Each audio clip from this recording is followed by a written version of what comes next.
अनुसूचित जमातीमध्ये आरक्षण देण्याच्या मागणीसाठी बंजारा समाज एकवटला।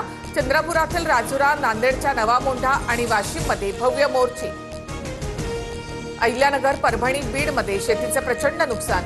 अहिल्यानगरच्या करंजीमध्ये कांद्याच्या शेतात 1.5 ते 2 फूट पाणी साचलेलं, शेकडो एकरवरील पिकं पाण्याखाली। उपमुख्यमंत्री शिंदेंकडून ठाणे जिल्ह्यातील अतिवृष्टीबाबत आढावा। जिल्हा प्रशासनाला सज्ज राहण्यासह मनुष्य आणि पशुहानी टाळण्यास प्राधान्य देण्याचे निर्देश।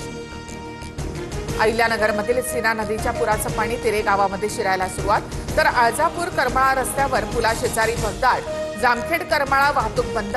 रोहित पवारांचं ट्विट। आम्ही लोकांना पाण्यातून बाहेर काढलं, तुम्ही नाही। राजकारण नंतर करा, तुमची मदत वाढवा। नुसते 200 किट नको, 3000 लोकांची व्यवस्था करा। शिंदेच्या शिवसेनेच्या ज्योती वाघमारे यांना सोलापूरच्या जिल्हाधिकाऱ्यांनी फटकारलं। 3 दिवसांचं विशेष अधिवेशन घ्या। अतिवृष्टीच्या पार्श्वभूमीवर सरकारकडून ठोस निर्णय व्हावे, विरोधकांचं राज्यपालांना पत्र। बीडच्या आष्टी तालुक्याला जोरदार पावसाचा फटका। पुरामध्ये अडकलेल्या 13 शेतकऱ्यांना सुखरूप बाहेर काढलं। अंबाजोगाईमध्ये रेणा नदीच्या पुरामुळे सोयाबीन पिकांचं मोठं नुकसान। गुंडा निलेश घायवळचा आणखी एक कारनामा। लंडनला पळून जाण्यासाठी अहिल्यानगरचा बनावट पत्ता वापरल्याचं उघड।